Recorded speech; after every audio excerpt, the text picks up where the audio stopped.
কবরের শাস্তি না দেখেই মানুষকে বিশ্বাস করতে হবে, এটাই আকীদা, এটাই বিশ্বাস। আপনি বিশ্বাস করুন, আল্লাহর কোনো কাজ আপনি বাস্তবে দেখাতে পারবেন না, আল্লাহর কোনো কাজ আপনি বাস্তবে দেখাতে পারবেন না। এই যে আপনারা যারা ইউটিউব ফেসবুকে দেখতে পাচ্ছেন কবরের শাস্তি এইভাবে হয়, কবরের শাস্তি এইভাবে হয়, দুইজন ফেরেশতা আসছে, দুইজন ফেরেশতা এসে একটা ফেরেশতা একটা লোকের মুখে শাবল ভরে দিয়ে তার মুখকে দুই খণ্ডিত করে দিচ্ছে। এরকম দেখেননি ভিডিও?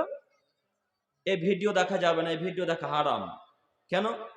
এই ভিডিও দেখে আপনি শাস্তিকে অনুভব করতে পারবেন না। আল্লাহর কোন শাস্তি আপনি বাস্তবে দেখাতে পারবেন না, কোন জিনিস। এর থেকে যে কত ভয়ঙ্কর শাস্তি দিবে আল্লাহ তাআলা, তা আল্লাহই জানে। কাজেই যত মানুষ ও মা ও বোনেরা আপনারা ভিডিও দেখেছেন বা দেখছেন এখনো, এই ভিডিও দেখা থেকে বিরত থাকবেন। আমাদের সাথে সাথে আরো মনে রাখা ভালো হবে যে যেসব পাপের কারণে কবরের শাস্তি হয়, তার একটি পাপ হচ্ছে পেশাব থেকে পবিত্রতা অর্জন না করা। যেসব পাপের জন্য কবরের শাস্তি অবধারিত, নিশ্চিত হবে, অবশ্যই হবে, অবধারিত হবে, সেসব পাপের মধ্যে একটি পাপ হচ্ছে যারা পেচ্ছাব করে পানি নেয় না। এখানে হাজারো যুবক আছে, এখানে হাজারো পুরুষ আছে যারা পেচ্ছাব করার পর পানি নেয় না, এখনো অপবিত্র আছে। এখনো বাড়ি থেকে বের হয়ে এসে বাড়ির গেটের সামনে পেচ্ছাব করছে, বেটার ঘরে পানি রেখেছে, বাইরে ঢেল নিচ্ছে। হ্যাঁ, কথা কি আমার বুঝতে পারছেন? বাড়ির ভেতর থেকে বেরিয়ে এসে গেটের সামনে পেচ্ছাব করে ঢেল নিচ্ছে। ঢেল ঢেল কখন নেওয়া যায়? যখন পানি পাওয়া যায় না, তখন ঢেল নেব। বাড়ি থেকে বেরিয়ে এসে ঢেল নেবেন মানে? এখানে হাজারো যুবক আছে যারা পেচ্ছাব করার পর পানি নেয় না। যুবক, তুমি মনে রেখো, কবরে সব থেকে যে পাপের কারণে বেশি শাস্তি হয় তার একটি হচ্ছে পেচ্ছাব করে পানি না নেওয়া। দ্বিতীয় শাস্তির কারণ হচ্ছে যারা চগলখড়ি করে। চগলখড়ি বোঝেন?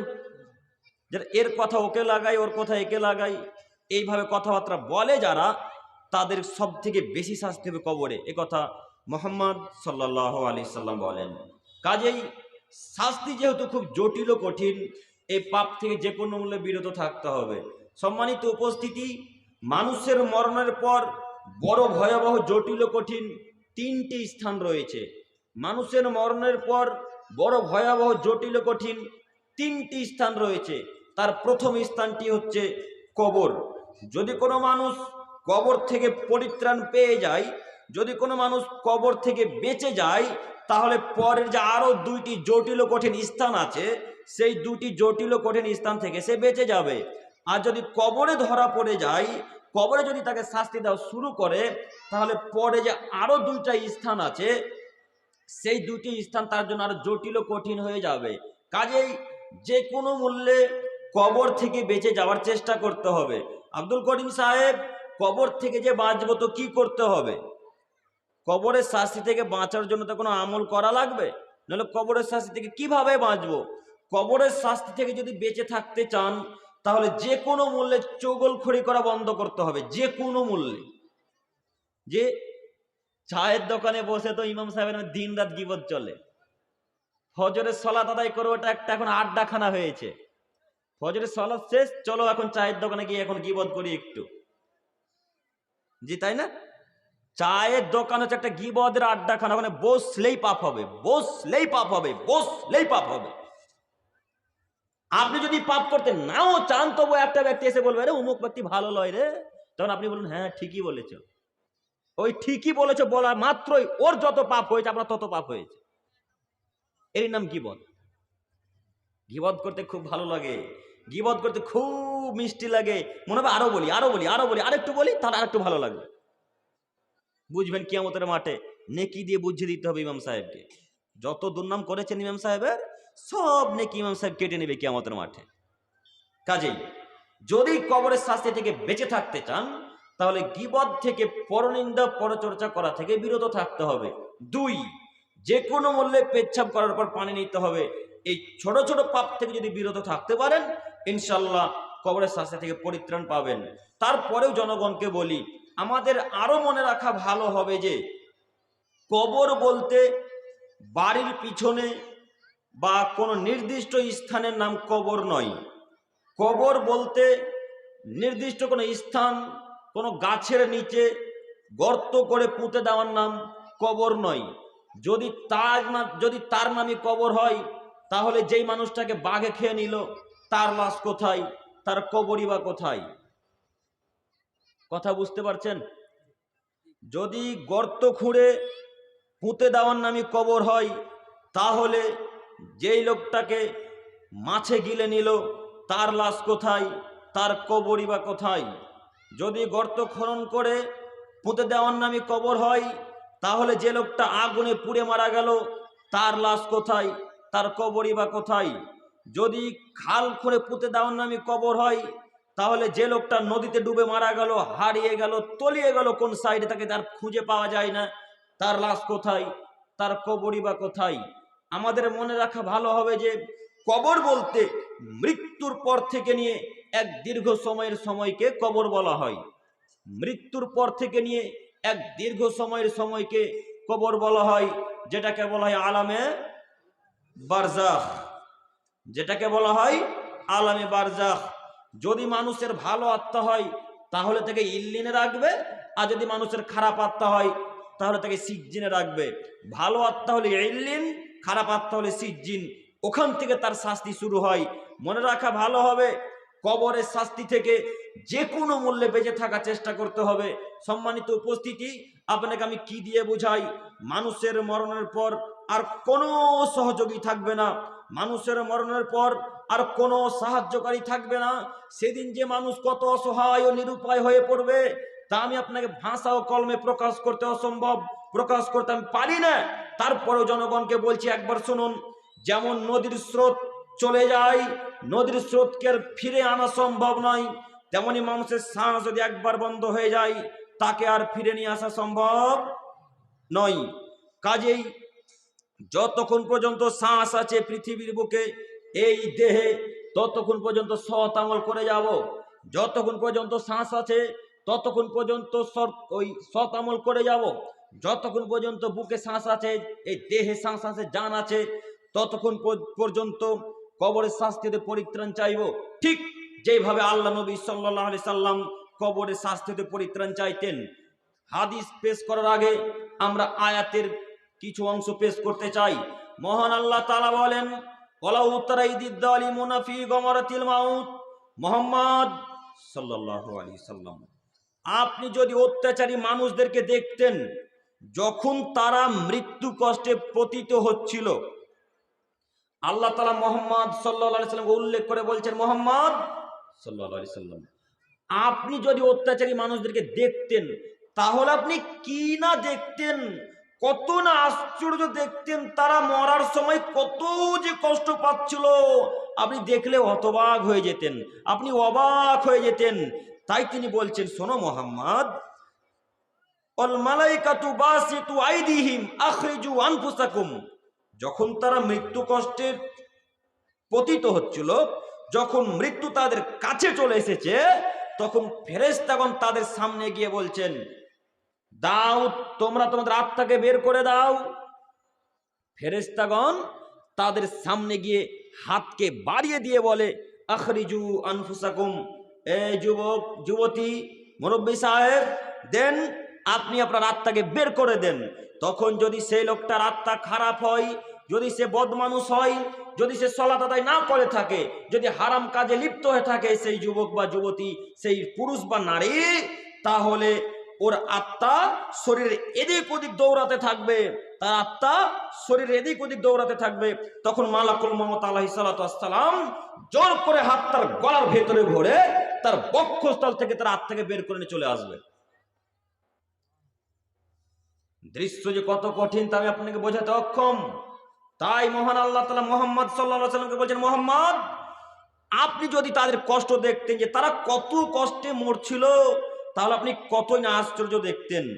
মুহাম্মদ সাল্লাল্লাহু আলাইহি ওয়াসাল্লামকে তারপরে বলছেন, শোনো মুহাম্মদ, ওদের যে এত শাস্তি দেওয়া হয়েছে তুমি কি জানো?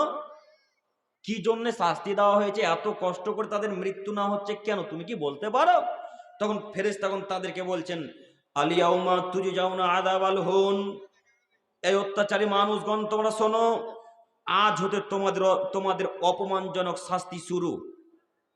আজ থেকেই তোমাদের অপমানজনক শাস্তি দেওয়া হবে। শাস্তির কারণ হচ্ছে দুইটি। এক, বিমা কুনতুম তাকুলুনা আলাল্লাহি গায়রাল হক, তোমরা আল্লাহ তাআলাকে মিথ্যা মনে করতে। দুই, অকুনতুম আন আয়াতিহি তাস্তাকবিরুন, এবং তার আয়াতকে অহংকার করে এড়িয়ে চলতে। শাস্তির কারণ কয়টি? দুইটি। এক, তোমরা আল্লাহ তাআলাকে মিথ্যা মনে করতে। দুই, তার আয়াতকে অহংকার করে এড়িয়ে চলতে। আল্লাহকে মিথ্যা মনে করতেন, তার মানে কি? আল্লাহকে মিথ্যা মনে করতেন, তার অর্থ বুঝতে পেরেছেন? কে আল্লাহকে মিথ্যা মনে করে? এখানে আমরা সবাই জানি আল্লাহ আছে, তাই না? সবাই বিশ্বাস করি তো যে আল্লাহ আছে। তাহলে আল্লাহ তাআলা বললেন কেন বিমা কুনতুম তাকুলুনা আলাল্লাহি গায়রাল হক? শাস্তির কারণ হচ্ছে এটা যে তারা আমাকে এড়িয়ে চলতো, তারা আমার কথা মানতো না। আল্লাহকে অসত্য আরোপ করার অর্থ হচ্ছে যারা তার আইনকে মানে না, যারা তার বিধানকে মানে না, যারা তার কথা শোনে না, তাদের শাস্তি দেওয়া হবে, তাদেরকে শাস্তি দিবে। তো আল্লাহ তাআলার বিধান মানে কে? আল্লাহ তাআলার বিধান তো 1999টা মানুষই মানে না, তাই না? আল্লাহর বিধান তো 1999টা মানুষই মানে না। তো 1999টা মানুষকে কি শাস্তি দেওয়া হবে? জি হ্যাঁ, 1999টা মানুষকে শাস্তি দেওয়া হবে। কাজেই আপনাকে আমি অনুরোধ করছি, আল্লাহর বিধানকে অক্ষরে অক্ষরে মানার চেষ্টা করুন, অক্ষরে অক্ষরে পালন করার চেষ্টা করুন। তিনি বলেছেন, পৃথিবীর মানুষ, আকিমুস সালাত, তোমরা সালাত আদায় করো, ওয়ামুর বিল মারুফ, সৎ কাজের আদেশ করো, ওয়ানহা আনিল মুনকার, মন্দ কাজে বাধা প্রদান করো, অসবির আলা মা আসাবাক, যখন মন্দ কাজে বাধা প্রদান করতে যাবে তখন তোমাদেরকে গ্রামের মানুষ খারাপ বলবে, গালি দিবে, মারবে, ধরবে, অমুক তমুক অনেক গালমন্দ করবে, তখন তুমি ধৈর্য ধারণ করো। ইন্না যালিকা মিন আজমিল উমুর, এই কাজগুলি এমন যাতে আল্লাহ তাআলা বেশি বেশি তাকিদ করেছেন। জরুরি এখানে একটি কথা, লোকমান হাকিমের কথাকে আল্লাহ তাআলা কোরআন মাজিদের মধ্যে কপি করে বলছেন। লোকমান হাকিম বলেছিলেন, ইয়া বুনাইয়া, হে আমার আদরের ছেলে, আকিমিস সালাত, সালাত আদায় করো, ওয়ামুর বিল মারুফ, সৎ কাজের আদেশ করো বেটা, ওয়ানহা আনিল মুনকার, মন্দ কাজে বাধা প্রদান করিও। আব্বু, যেখানেই দেখবে মানুষ খারাপ কাজ কর্ম করছে তুমি একটু বাধা দিও, তুমি বলিও বেটা যে এই কাজ করতে হয় না, তুমি বলিও আব্বু যে অমুক কাজ করতে হয় না। এ কথা কে বলছেন? লোকমান হাকিম। কাকে? তার ছেলেকে। লোকমান হাকিম তার ছেলেকে আদেশ করেছে, আব্বু সালাত আদায় করিও। আপনি করতে পারেন না? লোকমান হাকিম কোনো নবী নয় গো। লোকমান হাকিম একজন সাধারণ মানুষ, খুব জ্ঞানী মানুষ। তিনি নবী নয়, তিনি কোনো রসুলও নন, তিনি একজন আমাদের মতন আপনাদের মতো সাধারণ মানুষ। আল্লাহ তাআলা তার কথাকে এত পছন্দ করেছেন, আল্লাহ তাআলা তার কথাকে এত পছন্দ করেছেন, আল্লাহ তাআলা তার কথাকে এত পছন্দ করেছেন, তার কথাকে কোরআন মাজিদের মধ্যে তুলে দিয়ে সারা পৃথিবীর মানুষকে বলছেন, হে পৃথিবীর মানুষ, লোকমান হাকিম যা তার ছেলেকে উপদেশ দিয়েছিল তোমরাও দাও, লোকমান হাকিম তার ছেলেদেরকে যা উপদেশ দিয়েছিল তোমরাও দাও। লোকমান হাকিম বলতে পারে আব্বু সালাত আদায় করো, আপনি বলতে পারেন না? 20 বছর 25 বছরের ছেলে সালাত আদায় করে, এদের বাপ বেঁচে আছে কথা আমরা মানি না। 20-25 বছরের ছেলে সালাত আদায় করে না, এদের বাপ বেঁচে আছে কথা আমরা মানি না। 20 বছরের ছেলে যারা সালাত আদায় করে না এদের বাপ বেঁচে নেই, এ কথাই চূড়ান্ত। যারা এখন পর্যন্ত সালাত আদায় করেন এদের বাপ বেঁচে নেই, এ কথাই ঠিক। যদি বাপ বেঁচে থাকতো তাহলে বলতো আব্বু সালাত আদায় করো, বেটা সালাত আদায় করো। কই করে না কেন? মসজিদ ফজরের রক্তে একটা কাতার পরিপূর্ণ হয় না কেন? জি, এই কথাগুলোকেই আল্লাহ তাআলা ওই বাক্যের মধ্যে বলছেন, যারা আমার কথাকে এড়িয়ে চলেছে। কথা বুঝতে পারছেন তো? যারা আমার কথাকে এড়িয়ে চলেছে তাদের কবরে শাস্তি হবে। তো কথা এড়িয়ে চলেছেন আপনি, আপনার ছেলেকে বললেন না কেন বেটা সালাত আদায় করো? বললেন না কেন? আল্লাহ বলছেন তোমাকে যে কোনো মূল্যে বেটাকে সালাত আদায়ের আদেশ করতে হবে, যে কোনো মূল্যে। যদি সালাত আদায় না করে পিটিয়ে সালাত আদায় করাতে হবে। সালাত আদায় যদি না করে তাহলে পিটিয়ে সালাত আদায় করাতে হবে। কই বলেছেন? একদিনও বলেছেন? আপনি বলছেন আমার বেটা খুবই ভালো, আমার বেটা আমাকে মাসে 15,000 করে টাকা দেয়। টাকা দেয় বলে এই জন্যই ভালো। ছেলে ততক্ষণ পর্যন্ত সৎ হতে পারে না যতক্ষণ পর্যন্ত সালাত না আদায় করবে। ছেলে মেয়ে ততক্ষণ পর্যন্ত ভালো হতে পারে না যতক্ষণ পর্যন্ত ছেলে মেয়ে সালাত আদায় না করবে, ততক্ষণ পর্যন্ত ছেলে মেয়ে ভালো হতে পারে না। তাই আমি আপনাদেরকে অনুরোধ করছি, কবরের শাস্তি থেকে যদি পরিত্রাণ পেতে চান তাহলে যে কোনো মূল্যে ছেলেকে, মেয়েকে, নিজের স্ত্রীকে এবং নিজেকে সালাত আদায় করতে হবে। আল্লাহ যেন আমাদের 5 ওয়াক্ত সালাত আদায় করে তৌফিক দান করেন, সকলে বলি আল্লাহুম্মা আমিন। সম্মানিত উপস্থিতি, পরের অংশে আল্লাহ তাআলা বলছেন, যারা আমার আয়াতকে অহংকার করে এড়িয়ে চলে তাদের আমি শাস্তি দেব। যারা আমার আয়াতকে অহংকার করে এড়িয়ে চলে তাদেরকে আমি শাস্তি দেব। তো অহংকার করে এড়িয়ে চলে কারা? যারা হাদিস শুনলো এবং আয়াতের অর্থ শোনার পরে মানলো না, তারাই অহংকার করলো। আয়াতের অর্থ যারা করলো এবং শুনলো, শোনার পর যারা মানলো না, তারাই অহংকার করে এড়িয়ে চললো। আমি এখন বলে গেলাম যে আল্লাহ বলেছেন সালাত আদায় করতে হবে, আল্লাহর নবী বলেছেন সালাত আদায় করতে হবে, আল্লাহ বলেছেন তোমরা যে কোনো মূল্যে সালাত আদায় করো, আল্লাহ রাসূল বলেছেন তোমরা যে কোনো মূল্যে সালাত আদায় করো। তো আজকের পর থেকে যারা সালাত আদায় করে না, তারা এই কথাকে কি করে চললো? অমান্য করে চললো। এই কারণেই তাদেরকে শাস্তি দেওয়া হবে কবরে। আপনি বিশ্বাস করুন, যদি সালাত কিয়ামতের মাঠে কেটে যায় তাহলে কোনো ইবাদত টিকবে না কিয়ামতের মাঠে। সালাতের ইবাদত যদি কিয়ামতের মাঠে আল্লাহ তাআলা এইভাবে কেটে দেন তাহলে কোনো নেকি কিয়ামতের মাঠে টিকবে না। লাখ লাখ কোটি কোটি টাকা আল্লাহর রাস্তায় দান করেছেন, এ নেকি যদি একটা নেকি পেয়ে যান তাহলে ইসলাম মিথ্যা ধর্ম। নাউজুবিল্লাহি মিন যালিক। ইসলাম মিথ্যা ধর্ম নয়, ইসলাম চূড়ান্ত এক সত্য ধর্ম, যে একজনের কথাতে চলে, তার নাম মুহাম্মদ সাল্লাল্লাহু আলাইহি সাল্লাম। তিনি বলেছেন, ইন্না আউয়ালা মা ইউহাসাবু বিল আবদু বিসলাতিহি।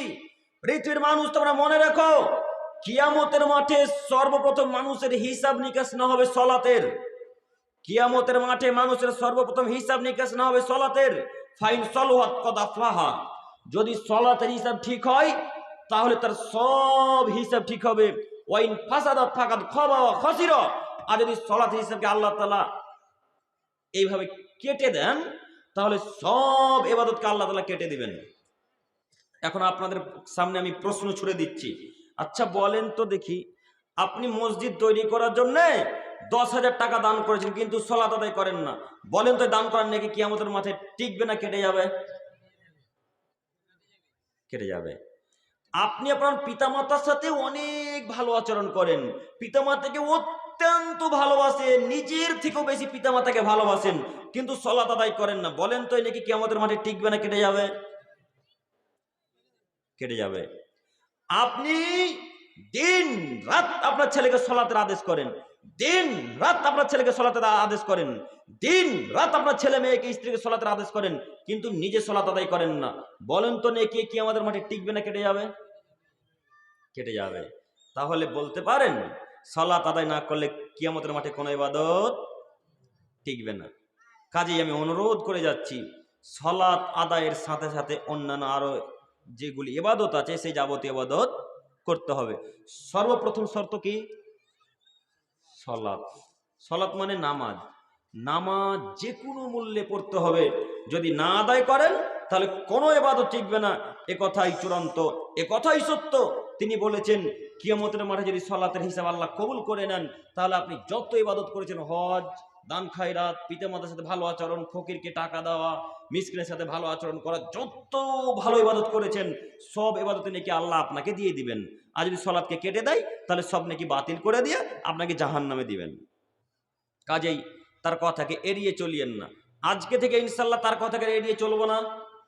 ইনশাল্লাহ আজকে থেকে সালাত আদায় করবো ইনশাল্লাহ, ইনশাল্লাহ, ইনশাল্লাহ। সম্মানিত উপস্থিতি, আপনাকে আমি কি দিয়ে বুঝাই?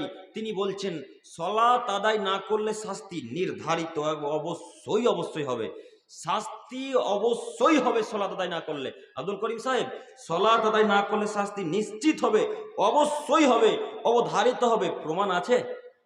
জি হ্যাঁ, প্রমাণ আছে বলে এত জটিল ও কঠিন ভাবে বলা গো। আপনি মনে রাখবেন, আমি আব্দুল করিম বিন আমিনুল ইসলাম যতক্ষণ পর্যন্ত কথা বলবো ইনশাল্লাহ একটা বাক্য কোরআন এবং হাদিসের বাইরে বলবো না ইনশাল্লাহ। শুধু কথাকে মিলিয়ে নিবেন, শুধু মিলিয়ে নিবেন। যদি কোনো ব্যাপারে সন্দেহ হয়, স্টেজ থেকে নামার সাথে সাথে আব্দুল করিমকে ধরেন, আব্দুল করিমকে ধরে বলেন, আব্দুল করিম সাহেব অমুক কথা বলেছেন, কোথায় কোরআন মাজিদ আছে, কোথায় হাদিস আছে দেখিয়ে দিয়ে যান, আমি 24 ঘন্টা আপনার জন্য প্রস্তুত দেখিয়ে দেওয়ার জন্য। তো যারা সালাত আদায় করে না তারা জাহান্নামে যাবে, তাদের কবরের শাস্তি হবেই হবে, নিশ্চিত হবে, অবশ্যই হবে, অবধারিত হবে। প্রমাণ আল্লাহ তাআলা বলছেন, মা সালাকাকুম ফি সাকার। পৃথিবীর মানুষ মনে রেখো, সমস্ত এইদিকে তাকান, সমস্ত জাহান্নামীদেরকে যখন একসাথে জাহান্নামের দিকে হাঁকিয়ে নিয়ে আসা হবে, জাহান্নামীদেরকে দলবদ্ধ করে হাঁকিয়ে নিয়ে আসা হবে, ফেরেশতাগণের তাদেরকে হাঁকাতে লাঠি চার্জ করতে করতে করতে করতে দরজার জাহান্নামের গেটের মুখে নিয়ে আসবে। এটা জাহান্নামের গেট। এই গেটের মুখে থাকবে একজন ফেরেশতা, জাহান্নামের গেটম্যান। জাহান্নামের গেটম্যান সকল জাহান্নামবাসীকে উদ্দেশ্য করে বলবে, মা সালাকাকুম ফি সাকার। হে জাহান্নামবাসীরা, তোমরা বলো তো দেখি, তোমরা কেন জাহান্নামে এসেছো? হে জাহান্নামবাসীরা, তোমরা বলো তো দেখি, তোমরা কেন জাহান্নামে এসেছো? তখন সমস্ত জাহান্নামবাসী এক বাক্যে উত্তরে বলবেন, ক্বালু লাম নাকু মিনাল মুসাল্লিন। আমরা সালাত আদায় করতাম না, এই কারণে জাহান্নামে এসেছি। এই দেখুন প্রমাণ পেয়েছেন? এই দেখুন প্রমাণ। সমস্ত জাহান্নামবাসী এক বাক্যে উত্তরে ফেরেশতাকে বলবেন, ক্বালু লাম নাকু মিনাল মুসাল্লিন, আমরা সালাত আদায় করতাম না, এই জন্য জাহান্নামে এসেছি। আপনাকে আমি কি দিয়ে বুঝাই? কিয়ামতের মাঠে আল্লাহ তাআলা ফেরাউনকে যদি ক্ষমা করে দেয়, আমার কিছু করার আছে? কিয়ামতের মাঠে যদি আল্লাহ কারুনকে ক্ষমা করে দেয়, আমার কিছু করার আছে? আল্লাহ যদি কিয়ামতের মাঠে হামানকে ক্ষমা করে দেয়, আমার কিছু করার আছে? আল্লাহ যদি ফেরাউনকে ক্ষমা করে দেয়, কারুনকে ক্ষমা করে দেয়, হামানকেও ক্ষমা করে দেয়, যত স্বৈরাচারী বাদশা ছিল, আবু লাহাব, আবু জেহেল, যত বদ কাফির ছিল, এদের সকলকে যদি ক্ষমা করে দেয়, কারোর কিছু করার আছে? কেউ কিছু করতে পারবে না। যদি আল্লাহ আপনাকে ক্ষমা করে দেয়, আমি কি করব? কিন্তু আয়াতের বিবরণ বলছে, আয়াত বলছে যারা সালাত আদায় করে না তারা জাহান্নামে যাবেই। আয়াত যখন বলেছে জাহান্নামে যাবে, তখন যাবেই যাবে, কথাই চূড়ান্ত। কাজেই যুবক ও মা বোন, আপনাদেরকে আমি অনুরোধ করছি, যে কোনো মূল্যে সালাত আদায় করুন আর আমলকে টিকিয়ে রাখার চেষ্টা করুন। যত টাকা দান করবেন করেন, কিন্তু সালাত আগে জরুরি। যত কোটি টাকা দান করবেন করেন, কিন্তু সালাত আগে জরুরি। সালাতের পর সমস্ত ইবাদত। আল্লাহ যেন বোঝার তৌফিক দান করেন। সকলে বলি আল্লাহুম্মা আমিন। এরপরের আয়াত, মহান আল্লাহ তাআলা বলেন, ফাওয়াকাহুল্লাহু সাইয়্যাত মা মাকারু ওয়া হাকা বিআলি ফিরাউন। পৃথিবীর মানুষ তোমরা মনে রেখো, আমি আল্লাহ তাআলা ফেরাউন বংশীয় একজন মুমিনকে ফেরাউনদের দলের হাত থেকে রক্ষা করেছিলাম। আল্লাহ তাআলা ফেরাউনের দলের কথা এখানে উল্লেখ করছেন, মুসা আলাইহিস সালামের জীবনী। তিনি বলছেন, পৃথিবীর মানুষ তোমরা মনে রেখো, আমি ফেরাউন বংশীয় একজন মুসলমানকে, একজন মুমিন মানুষকে ফেরাউনদের হাত থেকে রক্ষা করেছিলাম। আন-নারু ইউরাদুনা আলাইহা গুদুওয়া ওয়া আসিয়া। যখন তাকে আমি রক্ষা করলাম, তাকে যারা ধরে রেখেছিল তারা হলো ফেরাউনের লোক, তারা ফেরাউনের সৈন্য সামন্তর, ফেরাউনের গোত্রের লোক, ফেরাউনের দলের লোক। আল্লাহ তাআলা বলছেন, যখন আমি তাকে পরিত্রাণ দিলাম তাদের হাত থেকে, তখন তাদেরকে আমি দিন রাত শাস্তি দিতে শুরু করলাম। সকাল সন্ধ্যায় তাদেরকে আমি শাস্তি দিতে শুরু করলাম। শাস্তির কারণ কি? একটা ভালো মানুষকে তারা ধরে রেখেছিল, এটাই তাদের শাস্তি। এই জন্য আল্লাহ বলছেন, ওই ভালো মানুষকে ধরে রেখেছিল, এই কারণে আমি তাদেরকে দিন রাত সকাল সন্ধ্যায় তাদেরকে শাস্তি দিতে শুরু করেছি। এটাই হচ্ছে কবরের শাস্তি। দিন রাতের শাস্তির কথা আল্লাহ তাআলা উল্লেখ করেছেন, সেটাই হচ্ছে কবরের শাস্তি। দিন রাতের অর্থ হচ্ছে সদা সর্বদাই তাদেরকে শাস্তি দেওয়া হয়। এখন পর্যন্ত হচ্ছে, কিয়ামত পর্যন্ত হবে। যতদিন পৃথিবী ধ্বংস না হবে ততদিন পর্যন্ত তাদেরকে একইভাবে শাস্তি দিতে থাকতেই চলবে, এভাবে শাস্তি চলতেই থাকবে। কাজেই অনুরোধ করছি, কোনো মানুষের উপর অত্যাচার করবেন না, কোনো মানুষের উপর জবরদস্তি করবেন না, কোনো মানুষের জমি দখল করবেন না, কোনো মানুষের টাকা নিয়ে আত্মসাৎ করবেন না, কোনো মানুষের টাকা খাবেন না অন্যায়ভাবে। যদি টাকা অন্যায়ভাবে খান, যখনই মারা যাবেন তখন থেকে নিয়ে কিয়ামত পর্যন্ত আপনাকে সকাল সন্ধ্যায় শাস্তি দিতে থাকা হবে। কথা বুঝেছে? জমি দখল করা তো এখন যেমন তেমন বিষয়, তাই না? জমি আত্মসাৎ করা এখন যেমন তেমন বিষয়। আপনারা চাষি সবাই মনে হয়, আশা করি চাষি মানুষ, প্রায় আমরাও চাষি মানুষ। তো ওই বর্ষাকালে কিংবা যখন ধান চাষ করেন বা আমরা যখন করি, তখন কোনো মানুষ আছে ওই জমির আলকে কাটতে কাটতে কাটতে কাটতে কাটতে কাটতে কাটতে এরকম পর্যায়ে নিয়ে চলে যায়, তাই না? কিছুদিন আগে ওই আল দিয়ে গরুর গাড়ি চলতো, হ্যাঁ, এখন ওই আল দিয়ে মানুষের যাওয়া এখন অসম্ভব, এত পাতলা করে দিয়েছে। আচ্ছা মুরব্বী সাহেব, ওইটুকু জমি বাড়িয়ে কি লাভ হবে গো? জমি যে কোপাতে কোপাতে ভিটা কাটতে কাটতে কাটতে একবারে শেষ প্রান্তে চলে গেলেন, তো ওইটুকু জমি বাড়িয়ে কি লাভ হবে বলেন? আপনি মনে রাখবেন, যত মাটি কেটেছেন, যতটুকু দখল করেছেন, কিয়ামতের মাঠে আল্লাহ তাআলা ওই সব মাটিকে আপনার ঘাড়ের উপরে চাপিয়ে দিবেন। তারপরে আল্লাহ বলবেন, হাত্তা ইউজাবাইনান নাস, আপনি এখন চলতে থাকুন ইলা ইয়াউমিল কিয়ামা, যতদিন পর্যন্ত কিয়ামত না হচ্ছে।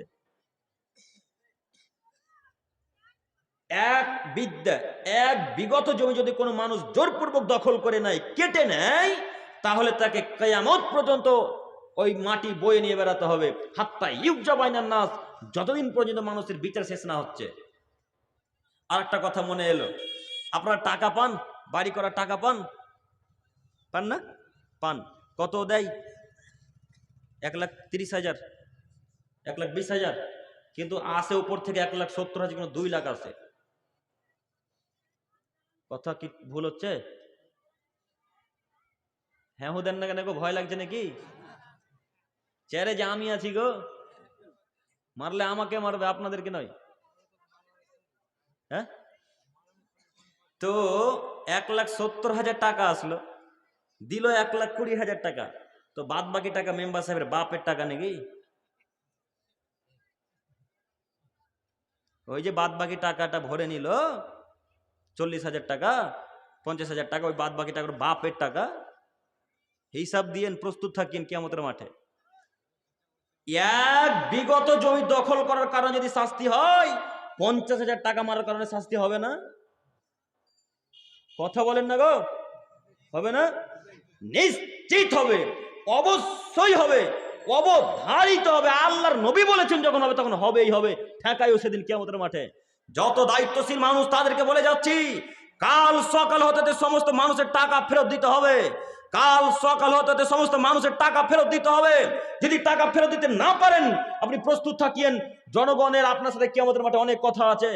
জনগণের আপনার সাথে কিয়ামতের মাঠে অনেক কথা আছে, আমারও কথা আছে, আমারও হক আছে, আমারও হক আপনি মেরে রেখেছেন। আপনি মনে রাখবেন, কিয়ামতের মাঠে আপনার সাথে আমারও কথা আছে, আপনি প্রস্তুত থাকিয়েন। যত টাকা মানুষের মেরেছেন, সমস্ত টাকা যদি কাল সকাল হতে ফেরত না দিতে পারেন, তাহলে কিয়ামতের মাঠে নেকি দিয়ে বুঝিয়ে দিতে হবে জনগণকে। সেদিন ঠেকায়েন। কিয়ামতের মাঠ খুব জটিল কঠিন, সেদিন কোনো মানুষের রাজত্ব চলবে না, সেদিন কোনো মায়ের বেড়ার ক্ষমতা চলবে না, একাচ্ছত্র মালিকানা থাকবে আল্লাহ তাআলার হাতে। তিনি আল্লাহ তাআলা সেদিন বলবেন, লিমানিল মুলকুল ইয়াউম, বলো আজ রাজত্ব কার, বলো আজ ক্ষমতা কার।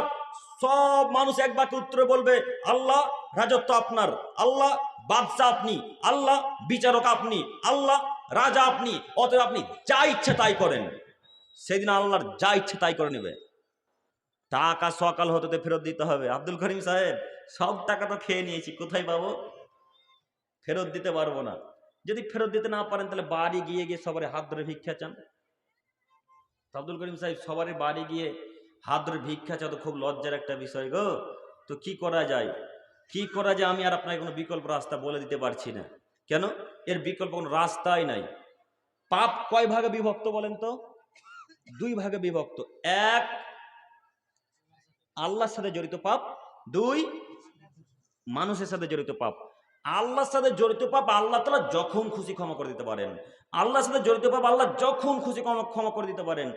যত খুশি পাপ করেন আল্লাহর সাথে, যত খুশি পাপ করেন আল্লাহর সাথে, একবার যদি 2 চোখের পানি ফেলে দিয়ে আল্লাহকে বলেন, আল্লাহ ভুল করেছি, মাবুদ তুমি ক্ষমা করো, আল্লাহ তুমি তো রহমান, তুমি তো রহিম, তুমি তো সব কিছু পারো, আল্লাহ তুমি ক্ষমা করো, আল্লাহ তুমি ক্ষমা করো।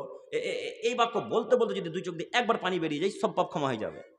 কিন্তু ওই যে মানুষের 1 টাকা মেরে খেয়েছেন, এই পাপ ক্ষমা হবে না, এই পাপ ক্ষমা হবে না। এই জন্য প্রায় জায়গাতে একটা চেয়ারম্যানের উদাহরণ দিয়ে বলি, কোনো চেয়ারম্যানকে উদ্দেশ্য করে নয়, চেয়ারম্যানের উদাহরণ দিয়ে বলি, ও চেয়ারম্যান সাহেব, চেয়ারম্যান সাহেবের গম আর আপনার গম এক জায়গায় রাখা আছে। মানে চেয়ারম্যান সাহেবকে বলেছে যে এই গমগুলা ওই জনগণের মাঝে বিলিয়ে দিবেন কালকে সকালবেলা। তো চেয়ারম্যান সাহেব 2টা গমের বস্তা পাশাপাশি রেখেছে, একটা আপনাদের আর একটা তার। তো জনগণের গমের বস্তা থেকে কিছু গম চেয়ারম্যানের বস্তার উপর পড়ে গেল। চেয়ারম্যান সাহেব দেখলেন যে জনগণের কিছু গম আমার উপর চলে এলো, আমার বস্তার উপর। এরপরও জনগণের গম চেয়ারম্যান সাহেব এভাবে তুলে জনগণের বস্তাতে রাখলেন না। না রেখে জনগণের গম না রেখে ওই চেয়ারম্যান সাহেব হজ মৌসুমে হজে চলে গেছেন। কোথায়? মক্কায়। হজ মৌসুমে হজে চলে গেছেন মক্কায়।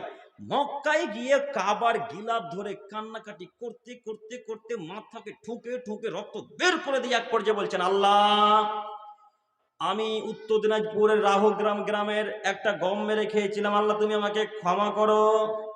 আল্লাহ, উত্তর দিনাজপুর রাহুগ্রাম গ্রামের মানুষের আমি একটা চাল মেরে খেয়েছিলাম, আল্লাহ তুমি আমাকে ক্ষমা করো। চেয়ারম্যান সাহেব যদি মাথা ঠুকে রক্ত বের করে যদি মারা যায়, তবু এই পাপ চেয়ারম্যানের ক্ষমা হবে না। এক পর্যায়ে আল্লাহ তাআলা বলেন, ও চেয়ারম্যান সাহেব, গম যে আমার নয় গো, গম যে জনগণের। ক্ষমা যদি চাই তো জনগণের কাছে কি ক্ষমা চাইতে হবে, আমি এই পাপ ক্ষমা করতে পারবো না। আমি আল্লাহ যদি এই পাপ ক্ষমা করে দিই, আমি হবো অত্যাচারী। আমি আল্লাহ আমার উপর অত্যাচারকে হারাম করেছি, আমি আল্লাহ আমার বান্দার উপর অত্যাচারকে হারাম করেছি, অতএব আমি এই পাপ ক্ষমা করতে পারবো না।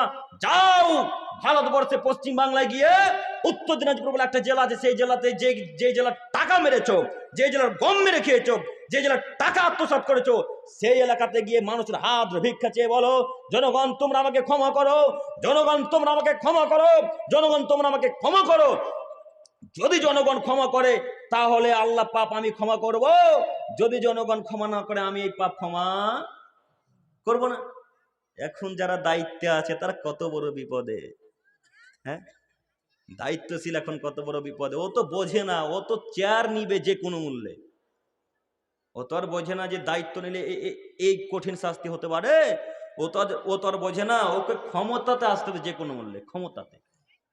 তাই তো আল্লাহ তাআলা রাসূল বলছেন, লা তাকুমুস সাত, পৃথিবী ততদিন পর্যন্ত ধ্বংস হবে না, হাত্তা ইয়াকুনা আসাদু নাসি দুনিয়া লুকা ইবনে লুকাব, যতদিন পর্যন্ত অধমের সন্তান অধম, অযোগ্যর ছেলে অযোগ্য, বেহায়ার ছেলে বেহায়া যতদিন পর্যন্ত সমাজের নেতৃত্ব না দিচ্ছে, ততদিন পর্যন্ত কিয়ামত হবে না। কাজেই যারা দায়িত্বশীল মানুষ তাদেরকে আমি অনুরোধ করছি, আপনারা যে কোনো মূল্যে দায়িত্ব সঠিকভাবে পালন করুন। যদি দায়িত্ব সঠিকভাবে পালন করেন, ইনশাআল্লাহ কবরের শাস্তি থেকে পরিত্রাণ পাবেন। কথাই বলছিলাম, আল্লাহ তাআলা ফেরাউন বংশীয় মুমিনকে যখন রক্ষা করলেন, তখন তাদেরকে আল্লাহ তাআলা দিন রাত শাস্তি দিতে শুরু করলেন। কাজেই আপনারা যারা এখন পর্যন্ত মানুষের উপর অত্যাচার করেছেন বা চালিয়ে যাচ্ছেন, যারা জমি এখন পর্যন্ত দখল করে আছেন, তাদের কাছে গিয়ে ভিক্ষা চান। বলেন যে চাচা, আব্বা, ভাই, যে যেটা সম্পর্কে হয় সেই আত্মীয় সম্পর্ক ধরে আপনি বলেন, আপনি আমাকে ক্ষমা করেন, এ নেন আপনার জমি, আপনি ফেরত নিয়ে নেন, আজকের পর থেকে আমি আপনার জমি আর নেব না। এই বাক্য বলে যদি আজকে কালকে সকালবেলায় মারা যান, জান্নাত হবে ইনশাল্লাহ। আর যদি জমি নিয়ে মারা যান, জাহান্নাম নিশ্চিত হবে। প্রস্তুত থাকিয়েন। সম্মানিত উপস্থিতি, এরপরের আয়াত মহান আল্লাহ তাআলা বলেন, সানুআযিবুহু মাররাতাইন, পৃথিবীর মানুষ তোমরা মনে রেখো, আমি মানুষকে দুইবার শাস্তি দিব, আমি মানুষকে দুইবার শাস্তি দিব। সুম্মা ইউরাদ্দুনা ইলা আযাবিন আযীম, তারপরে তাকে আমি কঠিন থেকে কঠিন শাস্তির দিকে ফিরিয়ে দেব। আল্লাহ মানুষকে দুইবার শাস্তি দিবেন মানে কি? মৃত্যুর সময় যে একটা খুব যন্ত্রণায়, কঠিন যন্ত্রণা, ওই শাস্তির কথা আল্লাহ তাআলা বলছেন। ওই একবার শাস্তি, আবার কবরে যখন চলে যাবে, মানে যখন তাকে কবরে রেখে দেওয়া হবে, তখন শাস্তি। তাই আল্লাহ বলছেন আমি মানুষকে দুইবার শাস্তি দেবো। সুম্মা ইউরাদ্দুনা ইলা আযাবিন আযীম, তারপরে কঠিন থেকে কঠিন শাস্তির দিকে ফিরিয়ে দেবো, মানে আমি তাকে জাহান্নামে দিয়ে দেবো। কাজেই আমরা আল্লাহকে বলি, আল্লাহ আমরা মানুষ হিসেবে পাপ হতে পারে। আল্লাহ যতজন মানুষ আজকে এইখানে বসে আছে মাবুদ, তুমি সকলের পাপকে ক্ষমা করে দাও। সকলে বলি আল্লাহুম্মা আমিন। সম্মানিত দিনী ভাই, ভিক্ষা চাইতে হলে কিছু বলতে হয়। আল্লাহর কাছে কিছু চাইলে আগে কিছু বলা শিখতে হয়। এমনিতে যদি আল্লাহর সামনে গিয়ে বলেন, আল্লাহ এ পাপ করেছি ক্ষমা করো, ক্ষমা করবে? কথার কথা, কোনো ভিখারি যদি আপনার বাড়ি ভিক্ষা করতে যায়, যদি বলে দেন 500 টাকা দেন, তো আপনি এখনই 500 টাকা দেন, অন্য জায়গায় ভিক্ষা করতে যাবো, এইভাবে যদি কেউ কোনো ভিখারি কোনো মানুষের কাছে ভিক্ষা চাই, তাকে দেবে 500 টাকা? দেবে না। দেবে না তো দেবে না, তাকে অপরাধ লাথি মেরে তাড়াবে। তো একই কথা যদি আপনি আল্লাহকে এইভাবে বলেন, আল্লাহ অমুক পাপ করেছি, তুমি ক্ষমা করো, তো ক্ষমা করবে? জি না। কাকুতি মিনতি করে চাইতে হয়, নম্রতা ভদ্রতা বজায় রেখে চাইতে হয়। আগে সূরা ফাতিহা পাঠ করতে হয়, তারপরে দরুদ পাঠ করতে হয়, তারপরে রব্বানা আতিনা ফিদ দুনিয়া হাসানাত ওয়া রব্বানা জালামনা আনফুসানা, এইভাবে যত দোয়া আছে এই দোয়াগুলো পাঠ করতে হয়।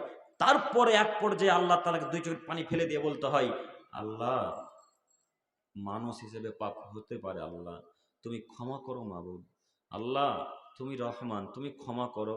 এইভাবে বলতে বলতে একবার যদি দুই চোখের পানি পড়ে যায়, পাপ ক্ষমা হবেই হবে। পানি নিচে পড়তে না পড়তে আপনার পাপ ক্ষমা হয়ে যাবে ইনশাআল্লাহ। সুবহানাল্লাহি ওয়া বিহামদিহি সুবহানাল্লাহিল আযীম। এরই নাম আল্লাহ। তাই তো তিনি বলেছেন আমি গফুরুর রহিম, আমি রহমানুর রহিম। তিনি দয়াশীল, তিনি ক্ষমাশীল। আমরা চাইতে শিখলাম না, আমরা জানলাম না চাইতে। কাজেই অনুরোধ করছি, এইভাবে কবরের শাস্তি হতে পরিত্রাণ চাইতে হয়। এরপর আয়াত মহান আল্লাহ তাআলা বলেন, ইউসাব্বিতুল্লাহুল্লাযিনা আমানু বিল কওলি সাবিত। পৃথিবীর মানুষ তোমরা মনে রেখো, আল্লাহ তাআলা পৃথিবীতে এবং কিয়ামতের মাঠে ওই সমস্ত লোকেদের সাথে সম্পর্ক রাখবেন যারা তার উপর ঈমান এনেছিল। এখানে জরুরি একটি কথা, সম্মানিত দিনী ভাই একটা আমার দিকে তাকান। বিরক্ত বোধ করছেন আপনারা? শেষ করে দেবো? একটু ধৈর্য সহকারে আমার দিকে চেয়ে থাকেন, ইনশাল্লাহ কোনো না কোনো উপকার করবো ইনশাল্লাহ। আল্লাহ তাআলা বলছেন ইউসাব্বিতুল্লাহুল্লাযিনা আমানু বিল কওলি সাবিত। আল্লাহ তাআলা পৃথিবীতে এবং আখিরাতে ওই সমস্ত মানুষের সাথে সম্পর্ক রাখবেন যারা তার উপর ঈমান এনেছে। ঈমান আনা বলতে কি বুঝলেন? আল্লাহ আছে, এটা ঈমান আনা। আল্লাহ আছে, আপনি বিশ্বাস করলেন যে হ্যাঁ আল্লাহ আছে, এটা হলো বিশ্বাস, এরই নাম ঈমান। আপনি জান্নাত জাহান্নাম স্বীকার করলেন যে হ্যাঁ জান্নাত জাহান্নাম আছে, এটা হলো ঈমান। আপনি বললেন কবরের শাস্তি সত্য, এটা হলো ঈমান। আল্লাহকে বিশ্বাস করলেন, রাসূল সাল্লাল্লাহু আলাইহি সাল্লামকে বিশ্বাস করলেন, এরই নাম ঈমান। তো আল্লাহ বলছেন যারা আমার উপর ঈমান আনলো তাদের সাথে আমি সম্পর্ক রাখবো। তো যদি কোনো মানুষ এখন বলে আল্লাহ সত্য, আল্লাহ নবী সত্য, কোরআন মাজিদ সত্য, হাদিস সত্য, জান্নাত জাহান্নাম সত্য, ও সালাত আদায় করে না, ও বেঁচে যাবে? বাস্তবায়ন করতে হবে। জাযাকাল্লাহু খাইরান ওয়া হাসানাল জাযা। তার মানে এই কাজগুলোকে বাস্তবায়ন করতে হবে, শুধু মুখে বলে দিলে হয় না। তাই তো অমুক মানুষ বলে আরে নামাজ পড়ি না তাতে কি আছে, আমার ঈমান ঠিক আছে। নেবে কি করবেন এখন? নামাজ পড়ি না তো কি হয়েছে, ঈমান যে ঠিক আছে, আবার এদিকে বিড়ি টানে। হ্যাঁ, নামাজ পড়ে না আবার বিড়ি টানছে, তারপরেও বলছে ঈমান ঠিক আছে। রাখেন বলে কি বলেন? কি নাম আপনার? কি নাম?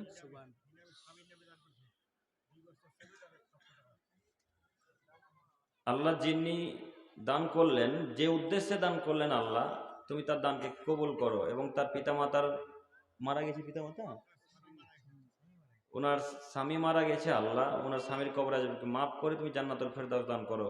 আল্লাহুম্মা সাল্লি আলাইহি। সম্মানিত উপস্থিতি, বলছিলাম যে ঈমান আনতে হবে। যে ঈমান আনলো তার সাথে আল্লাহ সম্পর্ক রাখবেন ইহকালেও এবং পরকালেও। আর আল্লাহ যদি সম্পর্ক কিয়ামতের মাঠে কেটে দেয় তাহলে জাহান্নাম নিশ্চিত। কাজেই সম্পর্ক তার সাথে ঠিক রাখতে হবে। তো সম্পর্ক ঠিক রাখতে হলে এখন কি কি কাজ করা লাগবে? 1, সালাত আদায় করা লাগবে। 2, সিয়াম পালন করা লাগবে। 3, টাকা থাকলে হজ করা লাগবে। 4, টাকা থাকলে যাকাত দেওয়া লাগবে। 5, পিতামাতার সাথে ভালো আচরণ করা লাগবে। যে কোনো মূল্যে পিতামাতার সাথে ভালো আচরণ করতে হবে। যে কোনো মূল্যে, যে কোনো মূল্যে, যে কোনো মূল্যে পিতামাতার সাথে ভালো আচরণ করা লাগবে। যদি ভালো আচরণ না করেন তাহলে আল্লাহ তাআলা কিয়ামতের মাঠে আপনার সাথে কোনো সম্পর্ক রাখবেন না। আর আল্লাহ যদি সম্পর্ক না রাখেন ফলাফল জাহান্নাম। কাজেই অনুরোধ করছি, পিতামাতা যতই বধক তবুও আপনার মা, তবুও আপনার আব্বু, এরপরও তাদের সাথে ভালো আচরণ করতে হবে। আব্দুল করিম সাহেব, কিভাবে তার সাথে ভালো আচরণ করব গো?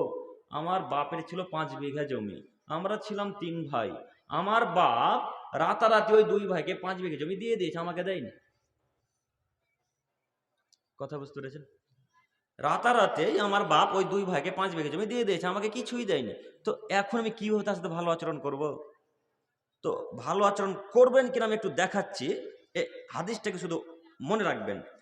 মুআয ইবনে জাবাল রাদিয়াল্লাহু তাআলা আনহু থেকে বর্ণিত, তিনি বলেন, আউসিন বি খালিল বি আসরি কালিমাত, আল্লাহ নবী আমার দোস্ত। মুআয বলছেন, মুহাম্মদ সাল্লাল্লাহু আলাইহি সাল্লাম আমার বন্ধু। আমার বন্ধু আমাকে 10টি উপদেশ দিয়েছিলেন। 10টি উপদেশের মধ্যে খুব গুরুত্বপূর্ণ উপদেশ হচ্ছে, মুআয লা তুশরিক বিল্লাহি শাইয়ান ওয়া ইন কুতিলতা ওয়া হুররিকতা। মুআয, তোমাকে যদি জ্বালিয়ে পুড়িয়ে হত্যা করে দেওয়া হয়, তোমাকে যদি জ্বালিয়ে পুড়িয়ে কেটে কেটে টুকরা করে দেওয়া হয় মুআয, তবুও তুমি আল্লাহর সাথে শিরক করবে না। মুআযকে বলছেন আল্লাহ নবী, মুআয, তোমাকে যদি হত্যা করা হয়, যদি কেটে টুকরা টুকরা করে নদীতে ভাসিয়ে দেওয়া হয় মুআয, তবুও শিরক করবে না। 2, মুআয, তুমি কখনো তোমার পিতা মাতার অবাধ্য চলবে না, যদিও তোমার পিতা মাতা তোমাকে জমি জায়গা ঘর বাড়ি ছেড়ে চলে যেতে বাধ্য করে। এই দেখুন, এই কথাটা বলার জন্য হাদিসটাকে পেশ করলাম। আপনি একটু আগে বললেন না যে আমার বাপ আমার 2 ভাইকে রাতারাতি 5 বিঘা জমি দিয়ে দিয়েছে, এখন কিভাবে ভালো আচরণ করব?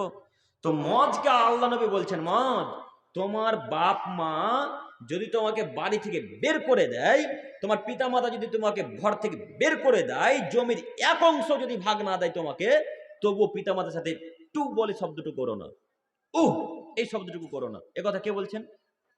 আল্লাহর নবী। যদি এই শব্দ করে দাও যে বা আম্মা, কি ব্যাপার, আমার 2 ভাইকে তুমি 2 ভাইকে 2.5 বিঘা করে 5 বিঘা জমি দিয়ে দিয়েছো, আমাকে দিলে না, মানে এইভাবে যদি কি জোরে কথা বলে দেন, তাহলে তাহাজ্জুদ দিয়ে জান্নাত হবে না। আর তাহাজ্জুদ দিয়ে জান্নাত হবে না, এর নাম মা।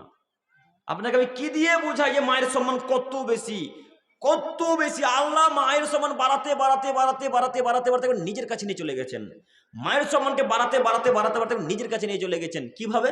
তিনি বলছেন, আবুদুল্লাহ, পৃথিবীর মানুষ তোমরা আমার ইবাদত করো, ওয়ালা তুশরিকু বিহি শাইয়্যা, আমার ইবাদতে কাউকে শরীক স্থাপন করো না, ওয়াবিল ওয়ালিদাইনি ইহসানা, এবং পিতা মাতার সাথে ভালো আচরণ করো। দেখেন, তার কথা শেষ করতে না করতে পিতা মাতার কথা নিয়ে চলে এলো। এরপরে কত কথা ছিল, সালাত আদায় করো, যাকাত দাও, দান খায়রাত করো, পাড়া প্রতিবেশীর সাথে ভালো আচরণ করো, এই সব কথাকে পিছনে ফেলে দিয়ে 3 নম্বরে আল্লাহ তাআলা বলছেন, ওয়াবিল ওয়ালিদাইনি ইহসানা, পৃথিবীর মানুষ পিতা মাতার সাথে ভালো আচরণ করো। বলতে পারেন তাদের সম্মান কত বেশি? আল্লাহ তার সম্মানকে বাড়িয়ে দিয়েছেন, আল্লাহ নবী বাড়িয়ে দিয়েছেন, আপনি কেন তাকে ভালোবাসছেন না? কেন লাথি মারলেন? আপনার আম্মা কেন আপনার দিদির বাড়িতে থাকবে গো? কেন আপনার দিদির বাড়িতে থাকবে? পুরুষ মানুষ হয়ে জন্মগ্রহণ করেছে, তো মা আমার কাছে থাকবে, আমার দিদির বাড়িতে থাকবে না, আমার বড় ভাইয়ের বাড়িতে থাকবে না, আমার কাছে থাকবে। আমি মায়ের সেবা যত্ন করে জান্নাতকে কিনে নিব। বুঝতে পারেননি? মা বেঁচে আছে মানে জান্নাত দেখতে পাচ্ছেন গো, মা বেঁচে আছে মানে জান্নাত দেখতে পাচ্ছেন। মায়ের সেবা যত্ন করে জান্নাতকে কিনে নিতে হবে। কাজেই যে কোনো মূল্যে মায়ের সাথে ভালো আচরণ করুন। আর আল্লাহ বলছেন, পৃথিবীর মানুষ দিন রাত মায়ের জন্য দোয়া করো, দিন রাত পিতার জন্য দোয়া করো, দিন রাত বলতে থাকো, রব্বির হামুমা কামা রব্বায়ানি সাগীরা, হে আমার প্রতিপালক, তুমি আমার পিতামাতাকে সেইভাবে রাখো যেভাবে আমার পিতামাতা আমাকে বাল্য অবস্থাতে লালন পালন করেছিল। দিন রাত বলো, সলাতে বলো, উঠতে বলো, বসতে বলো, হাঁটতে হাঁটতে বলো, চলতে চলতে বলো, যখন খুশি বলো, রব্বির হামুমা কামা রব্বায়ানি সাগীরা, আল্লাহ তুমি আমার পিতা মাতাকে ভালো রেখো যেমন আমার পিতা মাতা আমাকে ভালো রেখেছিল। এই কথা দিন রাত আপনাকে বলতে বলছে। তো আপনি এই বাক্যের পরিবর্তে মায়ের জন্য বদদোয়া করছেন যে আমার মা আমার 2 ভাইকে 5 বিঘা জমি দিয়ে দিল, আল্লাহ তুমি তাকে ধ্বংস করে দাও। এই বাক্য বলা যাবে না। এই বাক্য বললে আর জান্নাত হবে না। দিন রাত বলতে হবে, দিন রাত, দিন রাত, দিন রাত, রব্বির হামুমা কামা রব্বায়ানি সাগীরা, রব্বির হামুমা কামা রব্বায়ানি সাগীরা, রব্বির হামুমা কামা রব্বায়ানি সাগীরা। দিন রাত বলতে কে বলছেন? কে বলছেন গো? কথা বুঝেননি মনে হয়। আল্লাহ বলছেন, দিন রাত আপনাকে বলতে বলছেন। মারা গেছে দিন রাত বলেন, দিন রাত বলেন, বেঁচে আছে দিন রাত বলেন। মারা গেছে আপনার বাপের আজকে 10 বছর মরা হলো, আপনার আব্বার মরা আজকে 10 বছর হলো, একদিন গেছেন বাপের কবরের কাছে? একদিন গেছেন? একদিন গেছেন মায়ের কবরের কাছে? কবরের কাছে গিয়ে বলেছেন, আল্লাহ আমার মাকে ক্ষমা করো, আল্লাহ আমার বাপকে ক্ষমা করো? বলেছেন একদিনও? বলেননি। যাবেন কিভাবে? দিন রাত তো গান বাজনা নিয়ে ব্যস্ত, দিন রাত, দিন রাত ওই ছেলে মেয়েকে নিয়ে ব্যস্ত। ছেলে মেয়েকে কোন জামা কিনে দেবেন, ছেলেকে কোন ফোন কিনে দেবেন, ছেলেকে কোন স্কুলে ভর্তি করবেন, ছেলেকে কোন কলেজে ভর্তি করবেন, এই নিয়ে ব্যস্ত। মায়ের কবরের কাছে যাওয়ার সময় হয় না। যদিও সময় হয় 10 বছর পরে 12 বছর পরে, তো হুজুর ভাড়া করে নিয়ে যেতে হয়। হ্যাঁ, হুজুর ভাড়া করা লাগে না? হুজুর ভাড়া করতে হয়। আমি তো দোয়া জানি না, তো হুজুরকে দিয়ে দোয়া করাবো। তো হুজুরকে দিয়ে দোয়া করাচ্ছে, তো হুজুর তো টাকা নালে দোয়া করবে না এখন। তো হুজুর এই 500 টাকা নেন, আমার মায়ের জন্য দোয়া করে দেন। হুজুর বললে চলো তোমার মাকে আজকে দোয়া করে জান্নাতে ভরে দিয়ে আসবে। বেদাত হোক আর সেরেক হোক, সব করে দেবো আজকে, তিনি বলছেন। তো যুবক ছেলে, ও তো জেনারেল ছাত্র, তো তেমন বিদ্যা বুদ্ধি নাই। তখন বলছে চলেন হুজুর, গোরস্থান চলেন। তো হুজুর বলছে তোমার মায়ের কবর কোনটা? তো ওই ছেলেটা বলছে ওই যে ওই যে ওই যে ওই যে নিমের গাছটা বেরিয়ে আছে না, ওইটাই আমার মায়ের কবর। 10 বছর মরা হলো তো, তাই নিম গাছ বেরিয়ে গেছে। তো হুজুর বলছে আসো আমার সাথে, তোমার মায়ের জন্য দোয়া করি। তো হুজুর দোয়া করতে করতে করতে করতে করতে এক পর্যায়ে বলছেন, রব্বির হামহুমা কামা রব্বায়ানি সাগীরা, হে আমার প্রতিপালক, আমার পিতামাতা আমাকে বাল্য অবস্থাতে যেভাবে লালন পালন করেছিল মাবুদ, তুমি আমার পিতামাতাকে সেভাবে লালন পালন করো।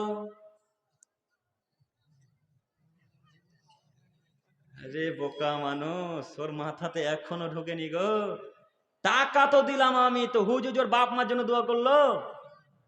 হুজুর বলছেন রব্বির হামহুমা কামা রব্বায়ানি সাগীরা, হে আমার প্রতিপালক, আমার পিতামাতা আমাকে বাল্য অবস্থাতে যেভাবে লালন পালন করেছিল মাবুদ, তুমি আমার পিতামাতাকে সেভাবে লালন পালন করো। তখন যে ছেলেটা 500 টাকা দিয়েছে, ওই ছেলেটা বলছে আল্লাহ তুমি হুজুরের বাপ মাকে জান্নাতে ভরে দাও। টাকা দিলাম আমি, তো হুজুর আমার মায়ের জন্য দোয়া করো, তো হুজুর যে তার মায়ের জন্য দোয়া করলো গো। কথা কি ক্লিয়ার হয়েছে? হুজুর তোমার মায়ের জন্য দোয়া করেনি, তোমার দুটাই গেল, তোমার টাকাও গেল, দোয়াও গেল। কবে বিদ্যা বুদ্ধি হবে মানুষের? আরবি বাক্য জানি না তাতে কি আছে, বাংলা তো বলতে পারবো, আমার আরবি মুখস্থ নাই। তো বাপের কবরের কাছে গিয়ে বাংলাতে তো বলতে পারবো যে আল্লাহ আমার বাপ সাধারণ মানুষ, আল্লাহ আমার মা সাধারণ মানুষ, তুমি আমার মাকে ক্ষমা করে দাও, আল্লাহ তুমি আমার বাপের কবর আজাবকে মাফ করে দাও।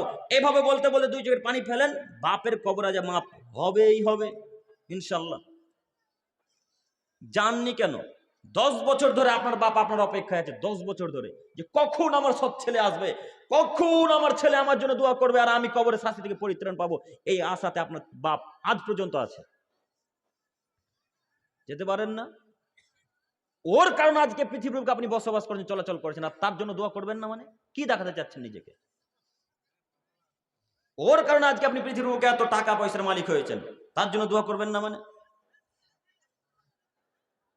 কাজেই অনুরোধ করব, সপ্তাহে দরকার হলে একদিন যান, প্রতিদিন যান, কোনো দিনকে নির্দিষ্ট করে যাবেন না, কোনো দিনকে নির্দিষ্ট করে যাবেন না। যেমন অনেক মানুষ আছে জিন্দেগিতে তো মসজিদ চিনে না, কিন্তু ঈদের দিন কত বাপের জন্য দোয়া করা ঘটাঘটি। হ্যাঁ, মনে হচ্ছে বাপকে এখনই জান্নাতে দিয়ে দেবে। জিন্দেগিতে তো গোরস্থান চিনেই না, মসজিদও চিনে না। ওই যে হুজুর বলেছে যে ঈদের দিন দোয়া করলে দোয়া কবুল হয়, তখন ছেলেরা চলো চলো চলো চলো বাপের জন্য দোয়া করে আসে ঈদের দিন।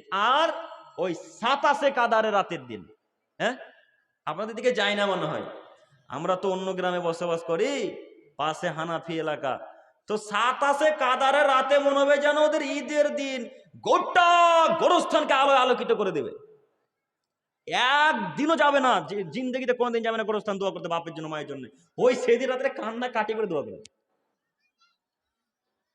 কোনো দিনকে নির্ধারণ করে দোয়া করতে যাবেন না, একাই যাবেন, যখন খুশি যাবেন, যখন খুশি, দিনে যান, রাতে যান, দুপুরে যান, বৈকালে যান, সন্ধ্যায় যান, যখন খুশি যান, গিয়ে শুধু একবার কান্নাকাটি করেন, ইনশাল্লাহ আপনার বাপকে আল্লাহ ক্ষমা করে দেবে ইনশাল্লাহ। কাজেই অনুরোধ করব আমরা যেন বাপ মার জন্য দোয়া করতে পারি, আল্লাহ তুমি তার তৌফিক দান করো, আল্লাহুম্মা আমিন। সম্মানিত উপস্থিতি, এরপরের হাদিস, কবরের শাস্তি যে কত কঠিন হতে পারে একটু শুধু লক্ষ্য করেন। কবরের শাস্তি কত যে কঠিন হতে পারে একটু শুধু লক্ষ্য করেন। আনাস ইবনে মালিক রাদিয়াল্লাহু তাআলা আনহু থেকে বর্ণিত, তিনি বলেন রাসূল সাল্লাল্লাহু আলাইহি ওয়াসাল্লাম বলেছেন, ইন্নাল আবদা ইদা উদিয়া ফি কবরিহি, যখন কোনো মৃত ব্যক্তিকে কবরে রাখা হয়, ওয়াতাওয়াল্লা আনহু আসহাবুহু, যখন ওই লোকটাকে কবরে রেখে তার সঙ্গী সাথীগণ চলে আসে, আন্নাহু লা ইয়াসমাউ কারানি আলিহিম, তখন সেই মৃত ব্যক্তি এই চলে আসা ব্যক্তিদের পায়ের জুতার শব্দ শুনতে পায়। কথা একটু মনোযোগ দিয়ে শুনবেন, নাহলে বুঝতে পারবেন না। যখন মৃত ব্যক্তিকে কবরে রাখা হয়, রাখার পরে যখন তার সঙ্গী সাথী, তার পিতা, ভাই, চাচাতো ভাই যত তাকে কবর রাখতে গিয়েছিল, তার সঙ্গী সাথীগণ যখন চলে আসে গোরস্থান থেকে, তখন ওই মৃত ব্যক্তি যে লোকটা কবরে শুয়ে আছে, ওই লোকটা তাদের জুতার পায়ের শব্দ শুনতে পায়। জরুরি এখানে দুইটি কথা। আব্দুল করিম সাহেব, জুতার শব্দ শুনতে পাই, তো তারপরে যদি কোনো মানুষ গোরস্থানে যায় তারপরেও কি শুনতে পাবে? প্রশ্ন কি বুঝতে পেরেছেন? জুতার শব্দ শুনতে পাই মৃত ব্যক্তি, তো 2 দিন পরে কিংবা 5 ঘন্টা পরে কি 2 ঘন্টা পরে আবার গেলাম, আবার কি সে লোকটা বুঝতে পারবে যে আমার কবরের কাছে কেউ এলো? এটা বুঝতে পারবে? জি না, এটা বুঝতে পারবে না। তো ওই জুতার শব্দ শুনতে পেলো কেন? এটা তাৎক্ষণিক। তাকে অসহায় করার জন্য তাকে বোঝানোর ক্ষমতা দিয়েছেন আল্লাহ, যে তুমি এখন বোঝো, তুমি একাই যে হয়ে গেছো, এখন তোমার কোনো সহযোগী নেই, তোমার কোনো সাহায্য করেনি, এটা তাকে আফসুস করার জন্য তাকে তাৎক্ষণিক এই ক্ষমতাটা আল্লাহ তাআলা দিয়েছেন। ঠিক ওই বদরের যুদ্ধের ঘটনা মনে আছে? আব্দুল্লাহ ইবনে উমর রাদিয়াল্লাহু তাআলা আনহু বলছেন, আতলা নবী সাল্লাল্লাহু আলাইহি ওয়াসাল্লাম আলা আহলিল কলিব। বদরের যুদ্ধে যখন বড় বড় কাফেরগণ মারা গেল, যখন মুসলমানেরা তাদেরকে হত্যা করলো, তখন কালিবে বাদরে একটা গর্তের নাম হচ্ছে, সেই গর্তেরটার নাম কালিব। ওই কালিবে বাদরে ওই বড় বড় কাফেরদের লাশকে ফেলে রেখেছেন সাহাবীগণেরা। তো কাফেররা পড়ে আছে খালে, আল্লাহ নবী তাদের কাছে এসেছেন, কাছে এসে তাদের দিকে ঝুঁকে গিয়েছেন, ঝুঁকে গিয়ে বলছেন, মা ওয়াদা রব্বুকুম হাক্কান, কি ব্যাপার, তোমাদের সাথে তোমাদের রব যা ওয়াদা করেছিল তা কি তোমরা পেয়েছো? আল্লাহ যে তোমাদেরকে বলেছিল যদি ইসলাম ধর্ম কবুল না করো তাহলে তোমাদের কবরের শাস্তি হবে, জাহান্নামে যাবে, কবরের বিশাল শাস্তির নির্ধারণ করা হচ্ছে, সেই শাস্তি হবে, তা কি তোমরা বাস্তবে পেয়েছো? এ কথা আল্লাহ নবী বলতে আছেন।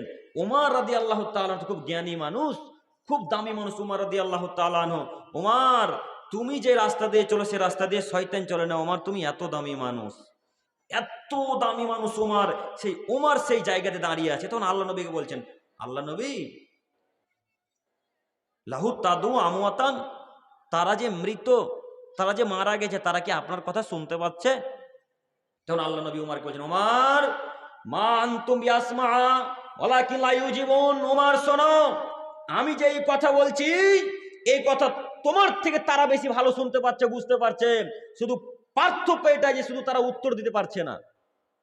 বুখারী মুসলিম। এইখানে যে আল্লাহ তাআলা তাদেরকে তাৎক্ষণিক ক্ষমতা দিয়েছিলেন শোনার, শুধু তাদেরকে অপমান করার জন্য। আল্লাহ নবীজি তাদেরকে দিন রাত দাওয়াত দিতেন যে আপনারা ইসলাম ধর্ম গ্রহণ করেন, আপনারা সঠিক পথে ফেরত আসুন, ওই পূজা করা বাদ দেন, সঠিক পথে ফেরত আসুন। দিন না যে তাদেরকে দাওয়াত দিতেন, ওই দাওয়াত তারা কবুল করেনি, গ্রহণ করেনি। এই জন্য আল্লাহ তাআলা তাদেরকে অপমান করছেন, আল্লাহ নবী তাদেরকে অপমান করছেন, তাই তাদেরকে ক্ষমতা দেওয়া হয়েছিল তাৎক্ষণিক। এরপরে যে তাদের কাছে কোনো মানুষ যাবে আর শুনতে পাবে, কথা ঠিক নয়। গোরস্থানে যদি কোনো মানুষ এখন যায়, কোনো মৃত মানুষ আপনার কথা শুনতেও পাবে না, বুঝতেও পারবেন না যে আমার কাছে কেউ এলো। সম্মানিত উপস্থিতি, 1।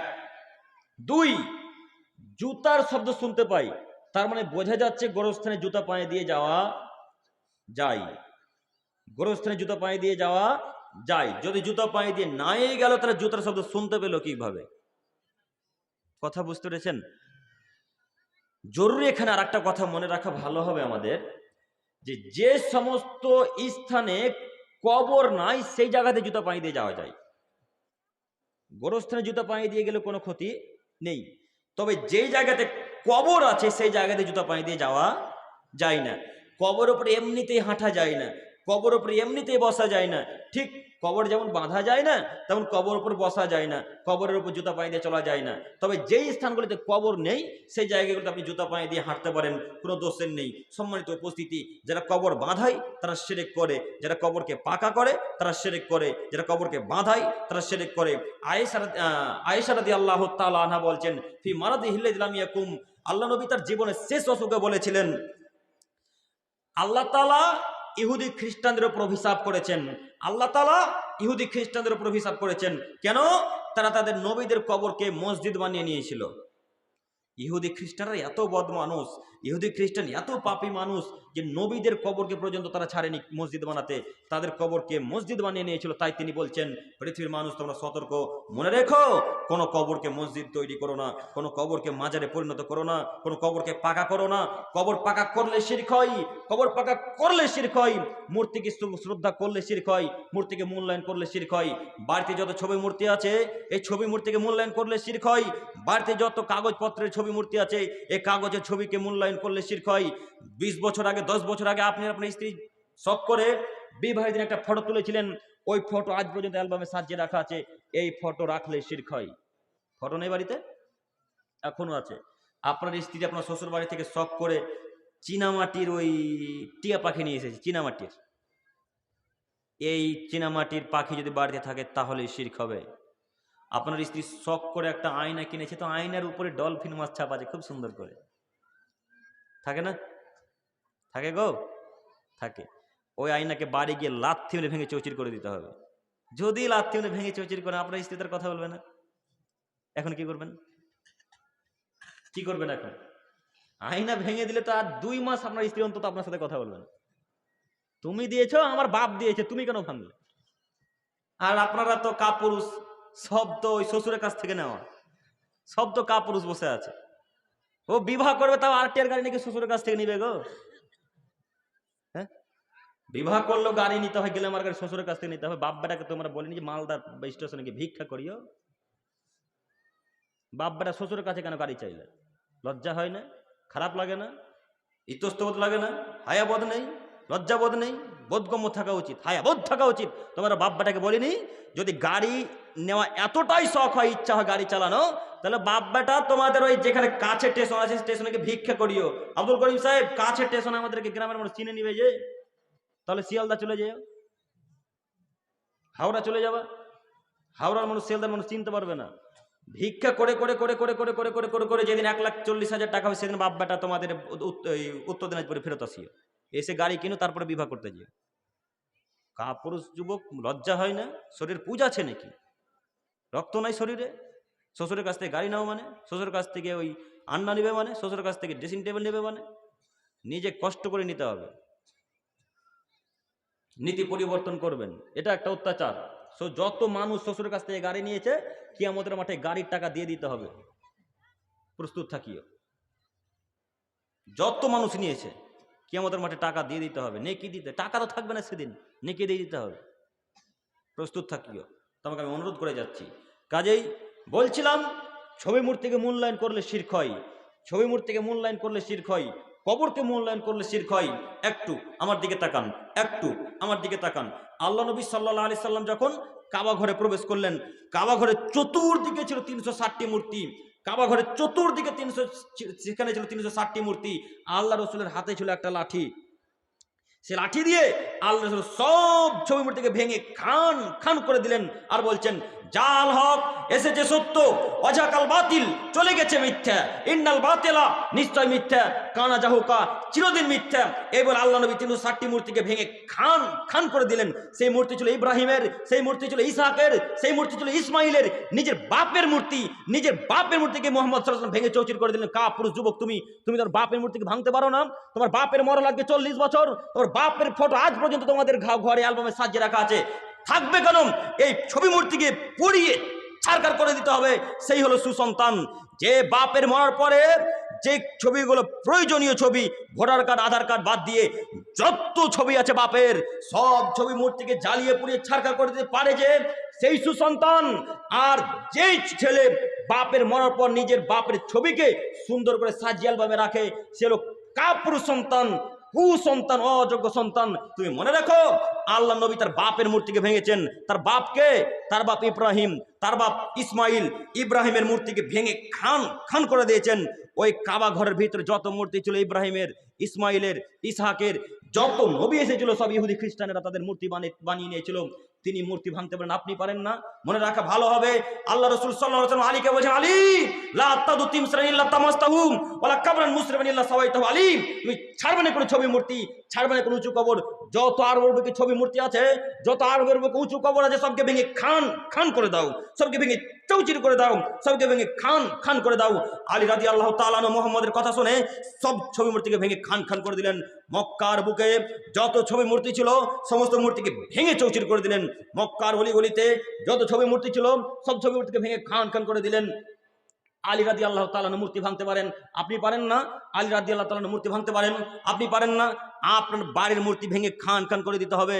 জরুরি এখানে আর একটি কথা, হিন্দুর মূর্তি আপনি ভাঙতে যাবেন না। আমার কথা শোনার পর হিন্দুর মূর্তি ভাঙতে যাবেন না। কেন? হিন্দুর মূর্তি যদি ভাঙতে যান তাহলে আপনার আল্লাহকে তারা গালি দিবে, আপনার আল্লাহকে তারা গালি দেবে, ফলে পাপ আপনার হবে। কাজে হিন্দুর মূর্তি ভাঙবেন না। আব্দুল করিম সাহেব, তাহলে হিন্দুদের মূর্তি ভাঙবে কে? তোমার ছেলে ভাঙবে। তোমার ছেলে যদি না পারে তার ছেলে ভাঙবে, তার ছেলে যদি না পারে যেদিন ঈসা আলাইহিস সালাম আসবে সেদিন ভাঙবে। ঈসা আলাইহিস সালাম যেদিন আসবে সেদিন কোনো বাড়িতে হিন্দু থাকবে না, কোনো বাড়িতে খ্রিস্টান থাকবে না, কোনো বাড়িতে ইহুদি থাকবে না, সবাই সেদিন মুসলমান হয়ে যাবে। যদি মুসলমান না হয় পিটিয়ে তাকে মুসলমান করা হবে। যত বাড়িতে ছবি মূর্তি থাকবে ঈসা আলাইহিস সালাম সব ছবি মূর্তিকে ভেঙে খান খান করে দেবেন। মনে রেখো, তুমি ভাঙতে পারো না তাতে গিয়েছে তোমার ছেলে সেদিন ভেঙে চৌচির করে দেবে। হাজারো যুবক তৈরি হচ্ছে যারা ইসলাম নিয়ে পড়াশোনা করে। অতএব মনে রাখা ভালো হবে, আমাদের বাপের মূর্তি যত ছবি মূর্তিকে টাঙিয়ে রাখা যায় মূর্তিকে ভেঙে চৌচির করতে হবে ইনশাল্লাহ। আজকে বাড়ি গিয়ে সর্বপ্রথম কাজ কি হবে বলেন তো? বাড়িতে গিয়ে সর্বপ্রথম কাজ হবে যত ছবি মূর্তি ওই অ্যালবামে সাজিয়ে রাখা আছে সব ছবি মূর্তিকে এক জায়গায় রাখবেন, দিয়ে দেশলাইয়ের কাঠি মেরে জ্বালিয়ে ছারখার করে দেবেন। পারবেন না? পারবেন না গো? পারবেন না গো? ইনশাল্লাহ হবে ইনশাল্লাহ। সম্মানিত মা বোন, আপনাকে অনুরোধ করছি আর একটা কথা, যখন মনে বললাম বলেই দিই, আপনার স্ত্রী কিংবা আপনি জালসাতে গিয়েছিল, জালসাতে খুব বড় একটা মেলা হচ্ছিল, তো মেলাতে একটা বই বিক্রেতা এসেছিল। ওই বই বিক্রি করতে করতে একটা লোক বিক্রি করছিল, একটা ছেলে মাথায় টুপি দিয়ে কোরআন মাজিদ সামনে নিয়ে হাতে তসবি নিয়ে ওই বিক্রি করছে, ওই ফটো বিক্রি করছে, আর ওই ফটোটা দেওয়ালে টাঙা আছে। থাকে না? কথা কি বুঝাতে পেরেছি? জালাসাতেই বিক্রি হয় বেশি, ওইগুলো হয় না? তো ওই ফটো আপনাদের বাড়িতে আছে। আবার লক্ষ্য করবেন, খুব সুন্দর সাদা ধপধপে দুটি পায়রা বাড়িতে ওই ফটোতে টাঙা আছে। আল্লাহ নবী বলছেন, লা তাদখুলুল মালাইকাতু বাইতান ফিহি কালবুন ওয়ালা তাসাবির, ওই বাড়িতে বরকত রহমতের ফেরেশতা প্রবেশ করে না যে বাড়িতে কোনো কুকুর বা কোনো প্রাণীর ফটো থাকে। কুকুর বা কোনো প্রাণীর ফটো যে বাড়িতে থাকবে সে বাড়িতে রহমত বরকতের ফেরেশতা প্রবেশ করবে না, সে বাড়িতে খাদ্যে বরকত জুটবে না, সে বাড়িতে টাকাতে বরকত জুটবে না, সে বাড়িতে দিন রাত ঝগড়া ঝামেলা লেগে থাকবে। একথা মুহাম্মদ সাল্লাল্লাহু আলাইহি সাল্লাম বলেন। কাজেই দিনী ভাই ও বোনদেরকে অনুরোধ করব, যত ছবি মূর্তি আছে বাড়িতে ভেঙে চৌচির করে দিন। আর একটা বড় কারণ ছবি মূর্তি থাকার কারণ, ছবি মূর্তি থাকলে শিরক হয়, ছবি মূর্তিকে মূল্যায়ন করলে শিরক হয়, আর শিরক করার মানেই হচ্ছে কবরের শাস্তি নিশ্চিত। কাজেই অনুরোধ করব যে কোনো মূল্যে এই নীতিকে পরিবর্তন করতে হবে। সম্মানিত উপস্থিতি, 2, যখন ওই লোকটাকে রেখে চলে যাবে তার সঙ্গী সাথীগণ কবরে, আতাহু মালাকানে, তাকে রেখে যেতে না যেতেই 2 জন ফেরেশতা উপস্থিত হবেন। 2 জন ফেরেশতা এসে তাকে উঠিয়ে বসাবেন, উঠিয়ে বসিয়ে বলেন, মা কুনতা তাকুলু ফি হাদার রাজুল। মুহাম্মদ সাল্লাল্লাহু আলাইহি সাল্লামকে দেখিয়ে তাকে ইশারা করে বলা হবে, বলো তো যুবক, ওই লোকটাকে কি চিনতে পারছো? ওই লোকটাকে কি তোমরা তুমি চিনতে পারছো? ফাম্মাল মুমিন, যদি সে লোকটা মুমিন হয় তাহলে সে বলবে, হুয়া আব্দুল্লাহ, সে হচ্ছে আল্লাহর বান্দা। আশহাদু আল্লা ইলাহা ইল্লাল্লাহ ওয়া আন্না মুহাম্মাদ রাসূলুল্লাহ, আমি সাক্ষ্য দিচ্ছি তিনি আল্লাহর নবী এবং রাসূল, আমি সাক্ষ্য দিচ্ছি তিনি আল্লাহর নবী এবং রাসূল, আমি সাক্ষ্য দিচ্ছি তিনি আল্লাহর নবী এবং রাসূল। যদি সে মুমিন ব্যক্তি হয় সে আল্লাহর নবীকে দেখে বা দেখা মাত্রই চিনতে পেরে যাবে। তখন 2 জন ফেরেশতা বলবেন, লাহু উনদুর ইলা মাকাদিক, ওই ওই ওই দেখো তোমার স্থান, মিনান্নার, জাহান্নামের আগুন, এটা ছিল তোমার স্থান। কদ আবদালাকাল্লাহু বিহি মাকাদা মিনাল জান্নাহ, তুমি ভালো আমল করেছো তার কারণে জাহান্নামকে বাদ দিয়ে আল্লাহ তোমাকে জান্নাত দিয়েছেন। ভালো আমল করার কারণে জাহান্নাম থেকে বাদ দিয়ে তোমাকে জান্নাত দিয়েছেন। ফায়ারহুমা জামিয়া, ওই 2টি স্থান থেকে ওই লোকটা খুবই খুশি হবে, ওই 2টি স্থান থেকে লোকটা খুবই খুশি হবে, 2টি স্থান থেকে সেই লোকটি খুবই খুশি হবে। ওয়াম্মাল মুনাফিক ওয়াল কাফির, এরপরে যখন মুনাফিক কিংবা কাফেরকে জিজ্ঞাসা করবে ধরুন কথার কথা মৃত ব্যক্তিকে রেখে আসা হয়েছে কবরে, সে লোকটা সালাত আদায় করতো না, সে লোকটা তাসবিহ তাহলিল জিকির আজকার করতো না, সে মুনাফিক, সে কাফের, সে হিন্দু, সে অমুসলিম, সে খ্রিস্টান, তাকে ফেরেশতাগণ জিজ্ঞাসা করবে, মা কুনতা তাকুলু ফি হাদার রাজুল, তুমি কি চিনতে পারছো এই লোকটাকে? মোহাম্মদ সাল্লাল্লাহু আলাইহি ওয়াসাল্লামের প্রতি ইশারা করে তাকে বলবে, তুমি কি বলতে পারো এই লোকটাকে? তখন সে লোকটা বলবে, লা আদরি, না আমি জানি না, আকুলু মা ইয়াকুলুন নাস, লোকে যা বলতো আমি তাই বলতাম। তখন ফেরেশতা দুজন বলবে, লা দারাইতা ওয়ালা তালাইতা, তুমি তোমার বিবেক বুদ্ধি দ্বারা বোঝার চেষ্টা করনি কেন? পৃথিবীতে অনেক হাদিস কোরআন ছিল, সে হাদিস কোরআন পড়ে বোঝার চেষ্টা করনি কেন? তোমাকে আল্লাহ বিবেক বুদ্ধি দিয়েছিল, তুমি বোঝোনি কেন? তুমি পড়ার চেষ্টা করনি কেন? ফেরেশতাগণ এই বাক্য বলতেই থাকবে। তখন একজন ফেরেশতা, ওয়া ইদরাবু বিমাতারিকা মিন হাদিদ, তার হাতে থাকবে একটা হাতুড়, সে হাতুড় দিয়ে তাকে পিটাতে শুরু করবে। জারবাতান ফায়াসিউ সাইহাতান ইয়াসমাউহা, তার পিটার কারণে সেই মৃত ব্যক্তি এত জোরে চিৎকার করবে, মাইয়ালিহি মিন গায়রি সাকালাইন, পূর্ব থেকে পশ্চিম পর্যন্ত যত পশু প্রাণী আছে সেই লোকটার চিৎকারের শব্দ সবাই শুনতে পায়, মানুষ আর জিন ছাড়া। মানুষ আর জিন ব্যতীত সেই লোকটার চিৎকার শব্দ সবাই শুনতে পায়। গরুতে শুনতে পাই, ছাগলে শুনতে পাই, ওঁট, দুম্বা, ভেড়া, পিপিলিকা, হাতি, পৃথিবীতে যত পশু প্রাণী আছে সব কিছু শুনতে পাই পূর্ব থেকে পশ্চিম পর্যন্ত। জরুরি এখানে একটি কথা, আজ পর্যন্ত কোনো বৈজ্ঞানিক, কোনো আবিষ্কারক এমন কোনো মাইক তৈরি করতে পারেনি যে পূর্বে যদি সেই মাইক বাজে তো পশ্চিম পর্যন্ত আওয়াজ আসবে। পেরেছে কেউ? হয়তো বা কেউ পারবেও না, আল্লাহ আলাম, আল্লাহ তাআলা ভালো জানেন। কিন্তু যে লোকটা কাফের, যাকে কবরে পেটানো হবে, ওই লোকটাই এত জোরে চেঁচাবে, ওই লোকটার চিৎকারের বিকট শব্দ পূর্ব থেকে পশ্চিম পর্যন্ত যা কিছু আছে সব কিছু শুনতে পাবে, শুধু মানুষ আর জিন ব্যতীত। কাজেই দিনী ভাই ও বোনদেরকে বলতে চাইছি, আপনি বিশ্বাস করুন, কবরের শাস্তি অতীব জটিল, কবরের শাস্তি অতীব কঠিন। কবর খুব ভয়াবহ, জটিল, কঠিন একটি জায়গা, সেখানে মানুষের কোনো সাহায্যকারী থাকবে না। কাজে আপনাকে আমি অনুরোধ করব, যে কোনো মূল্যে কবর ফিতনা হতে আল্লাহ তাআলার কাছে পরিত্রাণ চাইব, যে কোনো মূল্যে আল্লাহ তাআলার কাছে আমরা কবর ফিতনা হতে পরিত্রাণ চাইব। সম্মানিত উপস্থিতি, এরপরের হাদিস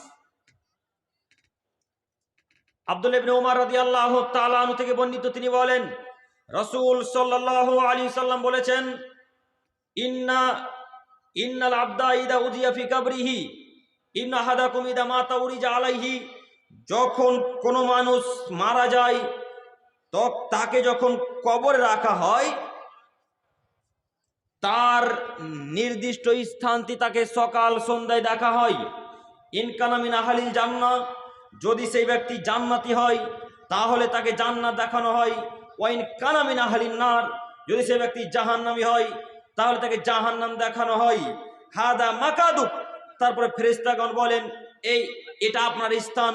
হাত্তা ইয়াবাসাকাল্লাহু ইলাইহি ইয়াউমাল কিয়ামা, আল্লাহ তাআলা কিয়ামতের মাঠে আপনাকে এখান থেকে উঠাবেন। অত্র বুখারী মুসলিমের হাদিসের বিবরণ দ্বারা বোঝা যায়, যদি কোনো মানুষ জাহান্নামী হয় তাহলে সকাল সন্ধ্যায় তাকে জাহান্নাম দেখে আতঙ্কিত করা হয়, আর যদি কোনো মানুষ জান্নাতি হয় তাহলে তাকে জান্নাত দেখে তাকে খুশিতে আরো আত্মহারা করে দেওয়া হয়, যে তোমার এটাই স্থান, তুমি এইখানে কিয়ামতের মাঠে যাবে, অতএব তুমি এখন ঘুমাতে থাকো। সম্মানিত দিনী ভাই ও বোন, কি দিয়ে জনগণকে বোঝাই কবরের শাস্তি কত কঠিন। কবর যত কঠিন তার চাইতে কিয়ামতের মাঠ আরো অনেক অনেক অনেক বেশি কঠিন। কিয়ামতের মাঠ যত কঠিন তার চাইতে আরো অনেক অনেক অনেক অনেক বেশি কঠিন জাহান্নাম। কি দিয়ে আমি আপনাকে বোঝাবো কবর কত কঠিন। জনগণকে আমি একটাই শুধু আবেদন করি, জনগণ সদা সর্বদাই কবরের শাস্তি থেকে পরিত্রাণ চাইতে হবে যে কোনো মূল্যে। সম্মানিত